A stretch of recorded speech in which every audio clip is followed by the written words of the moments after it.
प्रत्येक दिन हम असंभव को संभव करते हुए एक ऐसी दुनिया बनाते जा रहे हैं जो सीमाबद्ध नहीं है। ऐसी दुनिया जिसमें कोई भी बात हमारी इच्छाओं को सीमाओं में बांध नहीं सकती। इस पर भी हमारी विकास की दौड़ अभी समाप्त नहीं हुई है। वास्तव में हमारा लक्ष्य क्या है? क्या हम विकास की इस दौड़ में स्वयं को तो नहीं भूल गए हैं? प्राचीन काल से लोग एक सरल सत्य की खोज व अनुसंधान में लगे हुए हैं कि मेरा स्वयं का परिचय क्या है। एक शाश्वत सत्य, कौन हूं मैं?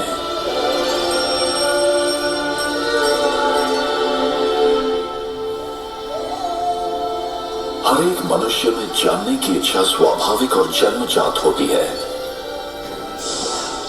कोई तो अतीत को जानने के लिए इतिहास में रुचि ले रहा है, कोई विधि विधान संविधान का अध्ययन कर रहा है, तो कोई विज्ञान व तकनीक का। ये कितने आश्चर्य की बात है कि मनुष्य अनेक बातों को तो जानता है लेकिन स्वयं को नहीं जानता।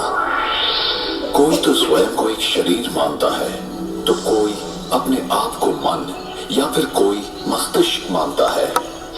भले ही ये सब हमारी पहचान के विषय में कहा जाता है, फिर भी ये प्रश्न तो उठता ही है कि मैं आखिर कौन हूं?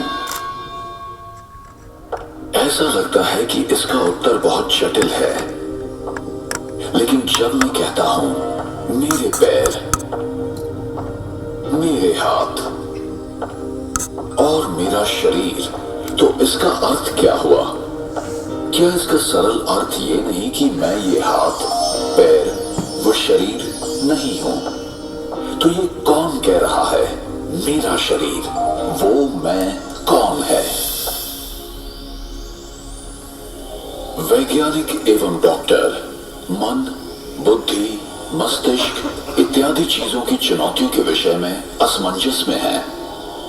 यहां तक कि निकट मृत्यु की अनुभूतियां, देह के बाहर की अनुभूतियां, स्वप्न, पूर्व जन्म की स्मृतियां आदि भी तर्क संगत नहीं लगते। पुनः वही प्रश्न उठता है कि इन सबको बताने वाला एवं अनुभव करने वाला कौन है? कभी कभी हम ऐसे प्रतिभावान बच्चों को देखते हैं जिनमें असाधारण योग्यता अल्प आयु में ही प्राप्त होती है। क्या कभी हमने ऐसी अद्भुत घटना के विषय में सोचा है? अब प्रश्न है, क्या शरीर मस्तिष्क के साथ अपने आप में संपूर्ण है? शरीर के विभिन्न अंगों को कौन चलाता है?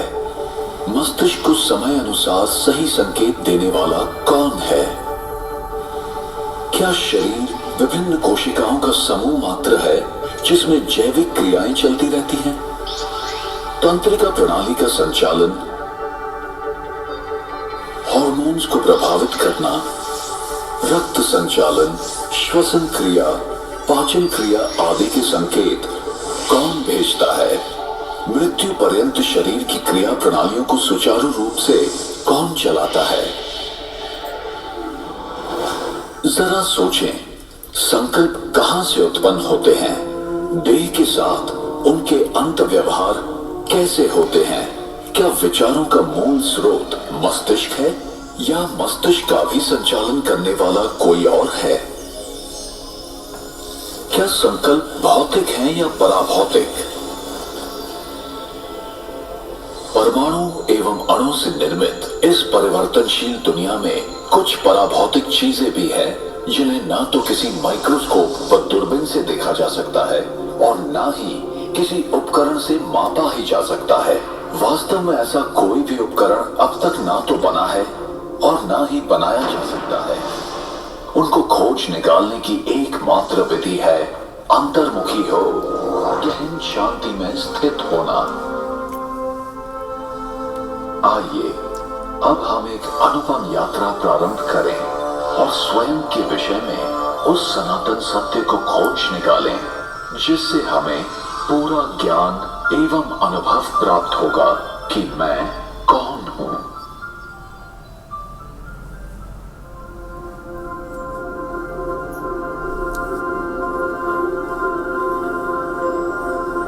ये मैं नहीं हूं, मैं ये हूं। मैं एक आत्मा हूं, एक अति सूक्ष्म, अविभाज्य और अविनाशी चेतन दिव्य प्रकाश बिंदु रूप हूं, एक पराभौतिक सत्ता हूं। जब तक मैं आत्मा इस देह में हूं, तब तक ये कहा जाता है कि देह जीवित है।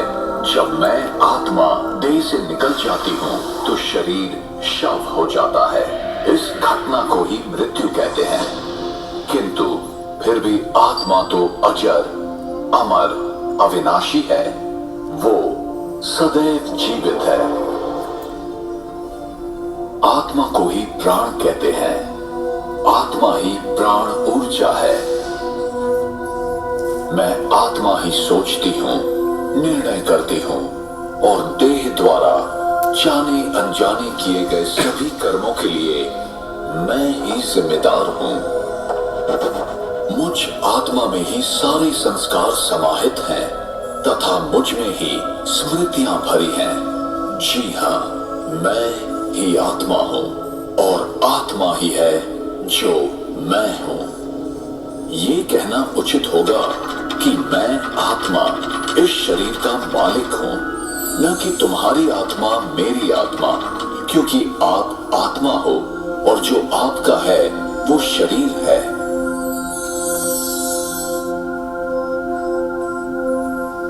मैं आत्मा आकार में अति सूक्ष्म हूं। मैं अविभाज्य हूं। कोई शस्त्र मुझे काट नहीं सकता। अग्नि मुझे जला नहीं सकती।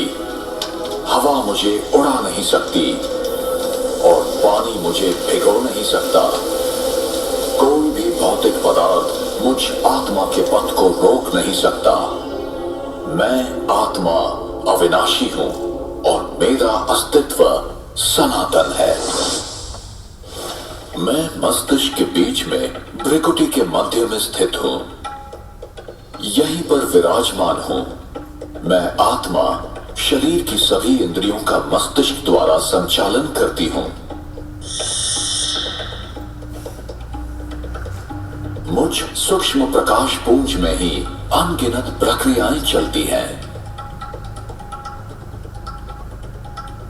मुझ में ही देव के विभिन्न अंगों के संचालन, मानसिक चिंतन से लेकर अपने भविष्य के भाग्य को निर्धारित करने तक की बातें शामिल हैं।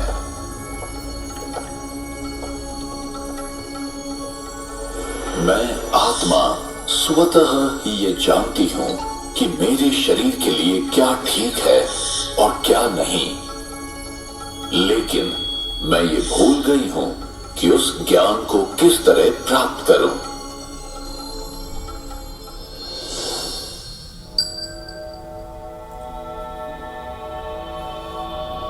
जब आत्मा शरीर में स्थित होती है, तब वो 3 आंतरिक शक्तियों द्वारा कार्य करती है।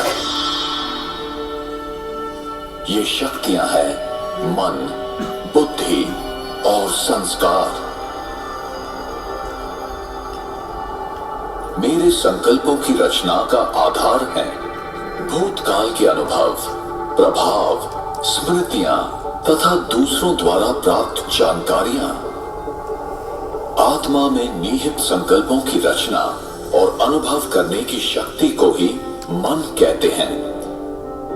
कभी कभी ऐसे विचार मन में प्रकट होते हैं जिनकी हमें जानकारी भी नहीं होती और वे निरंतर बहते रहते हैं। ये कैसे होता है? इसका कारण है अवचेतन मन में संचित पूर्व कर्मों की सुषुप्त स्मृतियां। मन में उठने वाले संकल्पों का स्वरूप कुछ भी हो सकता है, जैसे अच्छा या बुरा, समर्थ या व्यर्थ, सकारात्मक या नकारात्मक।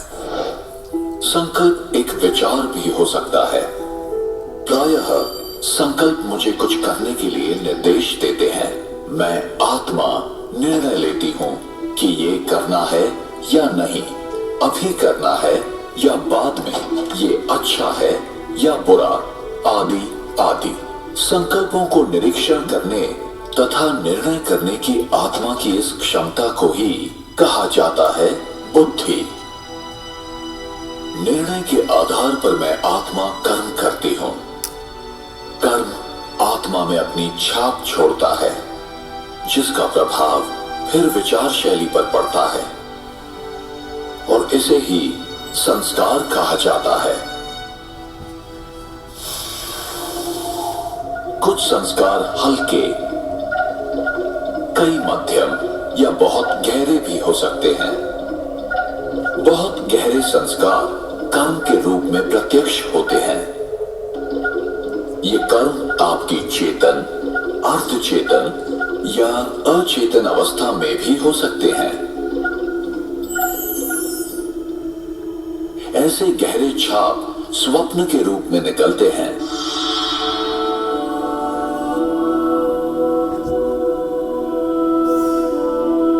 किसी व्यक्ति के स्वप्नों का आधार उस व्यक्ति द्वारा किसी समय में किए गए कर्मों द्वारा छोड़ी गई छाप है।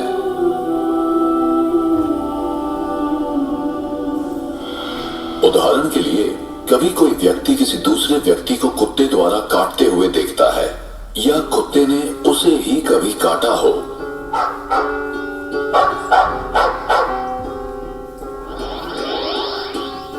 तो वो व्यक्ति कुत्ते को देखते ही भयभीत हो जाता है। इसी प्रकार जिसने कभी किसी को डूबते हुए देखा है या पानी से कोई दुखदाई अनुभूति की है, पानी को देखते ही वो व्यक्ति डर जाता है। इस तरह एक अजीब सा भय विकसित हो जाता है।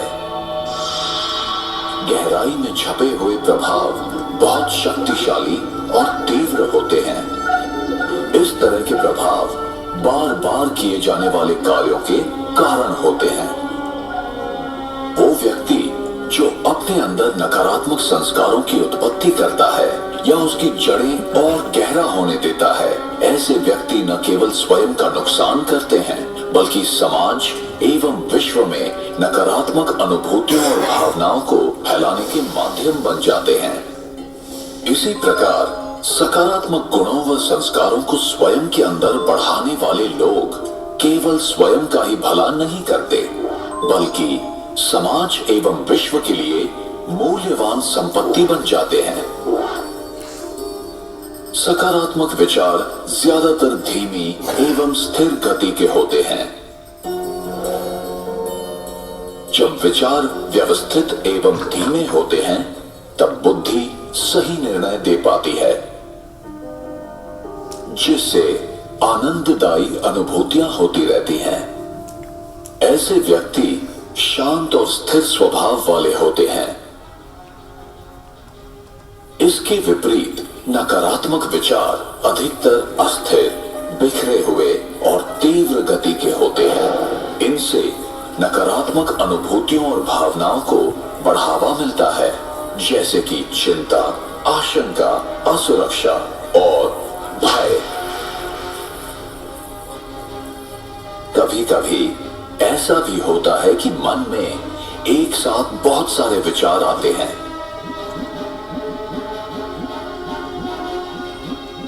परिणाम स्वरूप बुद्धि सही निर्णय करने में सक्षम नहीं होती और व्यक्ति भ्रमित हो जाता है।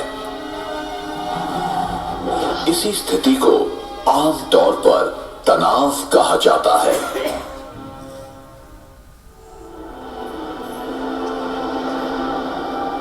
एक कार और एक ड्राइवर का उदाहरण आत्मा और शरीर के मूल अंतर को समझने के लिए उपयोगी है। अगर आप अपने शरीर को एक कार मान लें, तो आप आत्मा इसका ड्राइवर हैं। जैसे ड्राइवर गाड़ी को नियंत्रित करता है, घुमाता है या रोकता है, वैसे ही आत्मा शरीर की विभिन्न गतिविधियां करती है। कितनी भी अच्छी गाड़ी हो, बिना ड्राइवर के नहीं चल पाती।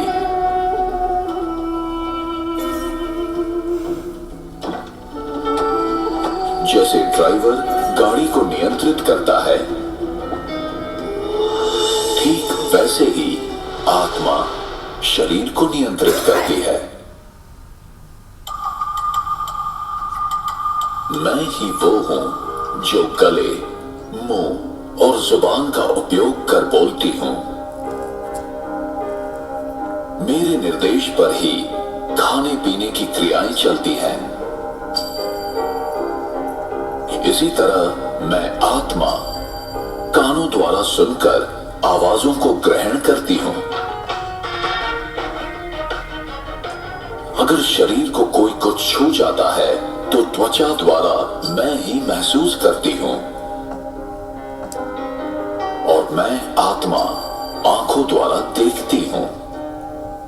प्रत्येक दृश्य या वस्तुओं को देखने वाली मैं आत्मा हूं। संक्षेप में, मस्तिष्क सहित समस्त शरीर के अंगों का उपयोग आत्मा ही करती है।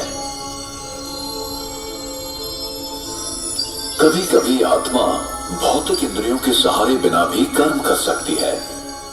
इस घटना को ESP यानी एक्स्ट्रा सेंसरी परसेप्शन अथवा छठी इंद्रिय भी कहते हैं।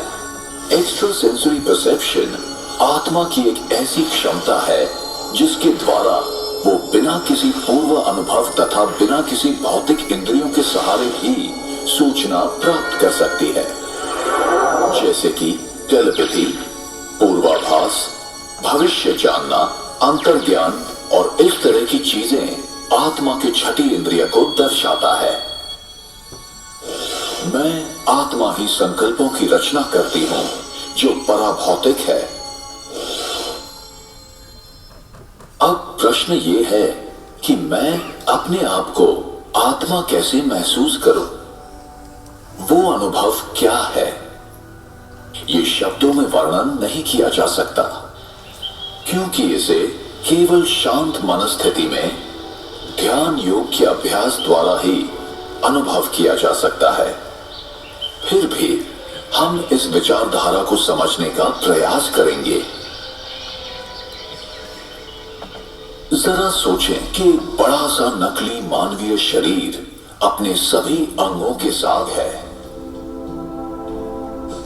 अगर आप आंखों की खिड़की के पास इस शरीर में एक कुर्सी पर बैठे हुए हैं, तो फिर आपको क्या अनुभव होगा? जब आप आंखों की खिड़की के भीतर से झांक रहे हैं, तो क्या आप अपने आप को इन आंखों की खिड़कियों से अलग महसूस नहीं करेंगे? आत्मा भी शरीर में बैठकर ऐसे ही महसूस कर सकती है कि आत्मा और शरीर अलग हैं। अगर एक व्यक्ति दूसरे व्यक्ति के चेहरे को देखते हुए प्रतिक्रिया कर रहा है, तब उसकी प्रत्येक प्रतिक्रिया सामने वाले व्यक्ति के चेहरे के हाव भाव पर आधारित होती है। विश्व का प्रत्येक मानव मन की शांति की आकांक्षा रखता है, जीवन में खुशी पाना चाहता है, प्रेम करने और पाने की इच्छा रखता है, शुद्धता और पवित्रता को पसंद करता है।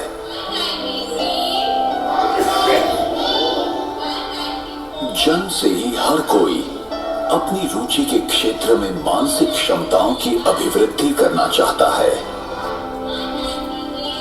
और अधिक से अधिक ज्ञान पाना चाहता है। एक अबोध बालक आत्मा के मूल गुणों का स्वरूप होता है। मेरे मूलभूत 7 गुण हैं: ज्ञान, प्रेम, शांति, सुख, पवित्रता, आनंद और शक्तियां।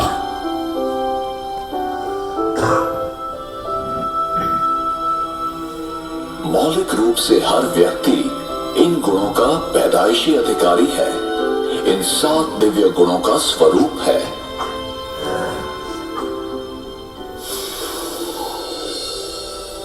गलत मान्यताओं अथवा अज्ञानतावश या वातावरण और व्यक्तियों के प्रभाववश हम विपरीत दिशा की ओर मुड़ गए हैं। जिसके परिणाम स्वरूप हम अपने आप को शरीर से संबंधित विशेषताओं में विभाजित कर लंबे समय से अपनी पहचान बना चुके हैं। अब ये समय है कि हम अपने मूल स्वरूप को समझ लें कि हम आत्मा हैं, न कि शरीर। इन संकीर्ण सीमाओं से परे हम इन विशिष्ट दिव्य गुणों से संपन्न आत्मा हैं। व्यक्ति कैसे जन्म लेता है? कब भ्रूण माता के गर्भ में जीवित प्राणी बन जाता है? आत्मा कब गर्भ में प्रवेश करती है? भ्रूण जब तीसरे से 5वें माह का होता है तभी उसमें जीवन शक्ति आती है। ये जीवन शक्ति ही आत्मा है। आत्मा को ही प्राण कहते हैं। आत्मा ही प्राण ऊर्जा है। आत्मा में संक्षिप्त विशेषताओं और अनुभूतियों के आधार पर शरीर के डीएनए तथा विभिन्न अंगों का निर्माण होता है। उंगलियों के निशान तथा अंगों की बनावट भी आत्मा के कर्मों के प्रभावों के आधार पर होता है। दूसरे शब्दों में, मैं आत्मा ही अपने शरीर की बनावट का निर्धारण अपने विचारों, मनस्थिति और कर्मों के द्वारा करती हूं। सामान्यतः जब आत्मा नए शरीर में प्रवेश करती है तो पिछले जन्म के अनुभव, स्मृतियां और घटनाओं को भूल जाती है। कुछ उदाहरण ऐसे हैं जबकि व्यक्ति अपने पूर्व जन्म की कहानियां सुनाते हैं जिन्हें जांच के बाद सत्य पाया गया है। हम अक्सर देखते हैं कि अबोध बालक बिना किसी कारण रोते हैं या हंसते हैं। पूर्व जन्म की स्मृतियां ही इसका कारण होती हैं। इसकी दूसरी ओर मृत्यु क्या है?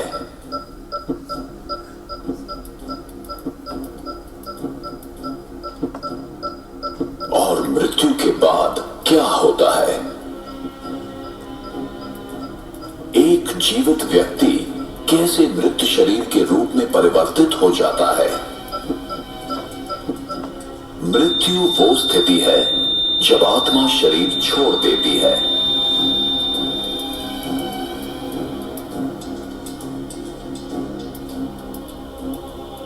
और आत्मा जब शरीर छोड़ती है तो वो शरीर जो खून, हड्डी, मांस से बना हुआ आत्मा का वस्त्र है, एक पुतला मात्र रह जाता है जो प्रकृति के पंच तत्वों में विलीन हो जाता है।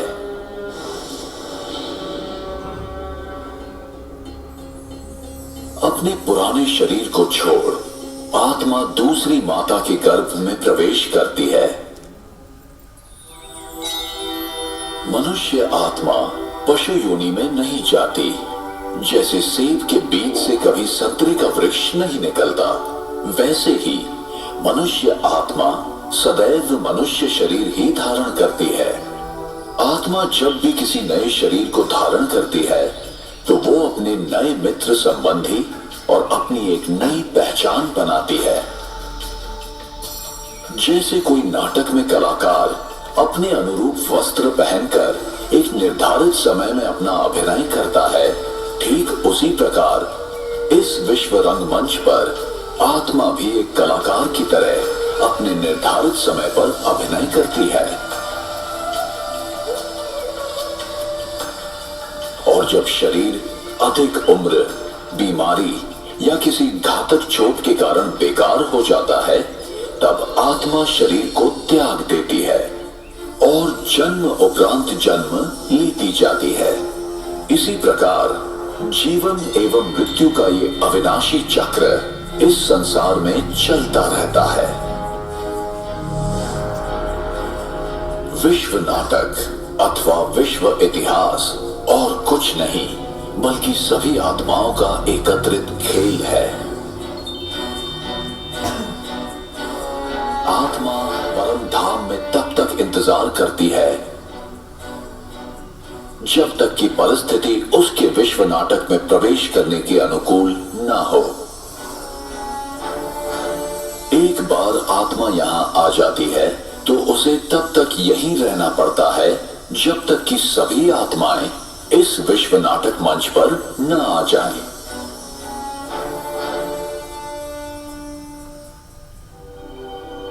कर्म के सिद्धांत मनुष्य मात्र के अस्तित्व को बनाए रखने के लिए होते हैं। हमें कर्म का फल मिलता ही है, यही कर्म का नियम है अथवा क्रिया व प्रतिक्रिया का सिद्धांत। ये कैसे निर्धारित होता है कि कौन सी आत्मा किस गर्भ में और विश्व के किस कोने में जन्म लेगी, नर या नारी, किस रूप में? ऐसे अनेक प्रश्न हमें विवश करते हैं सही उत्तर की खोज के लिए। हम यहां क्यों हैं? मैंने यहां जन्म लिया और उसने वहां क्यों? मैं इस प्रकार का हूं और वो उस प्रकार का क्यों है? ये चीजें इस प्रकार क्यों हैं? क्या कोई ऐसा लिख देता है कि इसे ऐसा ही होना चाहिए? हमें कर्म का फल मिलता ही है, चाहे इस जन्म में या किसी भी जन्म में, और उत्तर सिर्फ इसी अविनाशी सत्य में निहित है, जो मैं करता हूं उसी अनुसार पाता हूं। ये बिना किसी पक्षपात के होता है। यही कर्म का नियम है अथवा क्रिया व प्रतिक्रिया का सिद्धांत। विश्व का कोई भी नियम बदल सकता है, पर ये नहीं। हमें सही और गलत का ज्ञान प्राप्त करना चाहिए। ये हमारी व्यक्तिगत जिम्मेदारी है, जिससे हमें ही फायदा है। और हमें ये समझकर कार्य करना है कि हमारे किस कर्म का हम पर, समाज पर और पर्यावरण पर क्या प्रभाव होगा।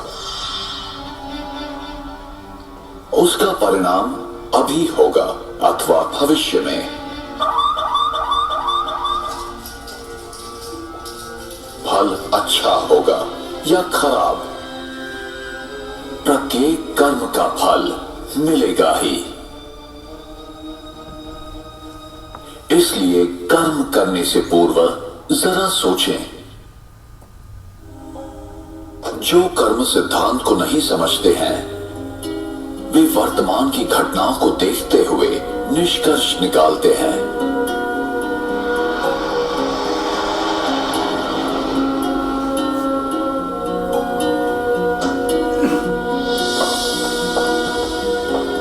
वे नहीं जानते कि भविष्य में क्या होने वाला है। उन्हें दृश्य के बदलने तक प्रतीक्षा करनी चाहिए।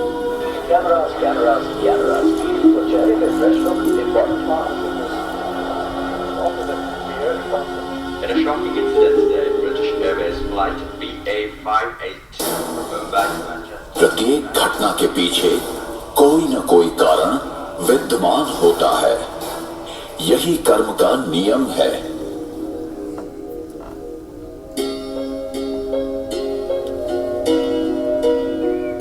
मेरा भविष्य इस समय किए कर्मों पर निर्भर है।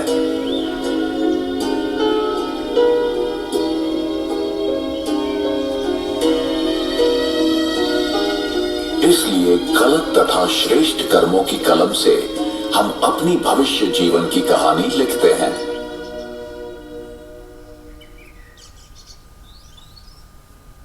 आप जो बोते हैं वही पाते हैं। प्रकृति कितनी अद्भुत है। इस संसार में करोड़ों व्यक्ति हैं, फिर भी प्रत्येक की उंगलियों के निशान अलग हैं। कोई भी दो डीएनए एक जैसे नहीं हैं। हम देखते हैं कि कोई भी दो व्यक्ति एक जैसे नहीं हैं। ये ऐसा इसलिए है कि कोई भी दो आत्माएं एक जैसी नहीं हैं। उनमें सिर्फ इतनी ही समानता है कि दोनों एक अविनाशी ज्योति बिंदु हैं। हम प्रत्येक व्यक्ति के व्यवहार में, तौर तरीके में, सोच में, रहन सहन में अंतर देखते हैं। संक्षेप में प्रत्येक आत्मा का व्यक्तित्व भिन्न है। इसलिए मैं अपने आप में विशिष्ट हूं। मैं किसी से कम नहीं हूं या किसी से बड़ा नहीं हूं। जब मैं महसूस करता हूं कि मैं संसार में अद्वितीय हूं, मैं यहां अपना एक विशेष किरदार निभाने और जिम्मेदारी पूर्ण करने आया हूं, तो मैं अपना भविष्य गढ़ सकता हूं। मैं आत्मा, अति सूक्ष्म दिव्य ज्योति बिंदु हूं। ये शरीर और संसार जिसमें मैं रहता हूं, एक दूसरे से सूक्ष्म, भावनात्मक एवं अदृश्य संबंध में जुड़े हुए हैं। मेरा प्रत्येक विचार, आचरण और कार्य मुझे और सारे विश्व को प्रभावित करता है। मानवीय संवेदनाएं प्रकृति और अन्य प्राणियों पर भी प्रभाव डालती हैं, बल्कि उनमें भावनात्मक बंधन है। अतः संसार में सभी के प्रति शुभ एवं कल्याणकारी भावनाओं का वितरण करना हमारा कर्तव्य हो जाता है। जो कुछ हमारी दुनिया में हो रहा है, वो हमारी चेतना शक्ति का दृश्यांकन है। संक्षेप में कहा जा सकता है कि देह भान के प्रभाव में किए गए कर्म संकुचित और आध्यात्मिक शक्ति विहीन होते हैं। इनसे क्रोध, घृणा, ईर्ष्या, लोभ जैसी संवेदनाएं उत्पन्न होती हैं,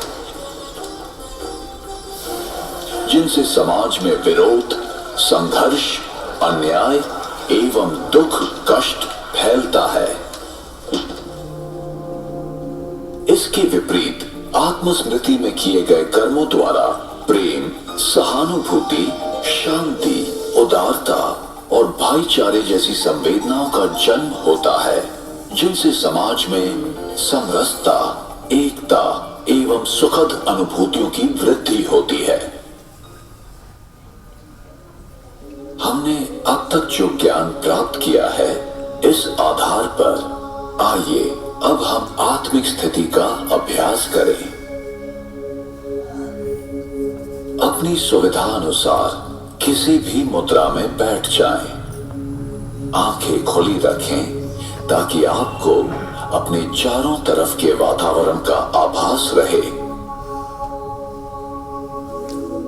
अपने विचारों को समेट लें और संकल्प करें कि मैं एक शांत स्वरूप आत्मा हूं।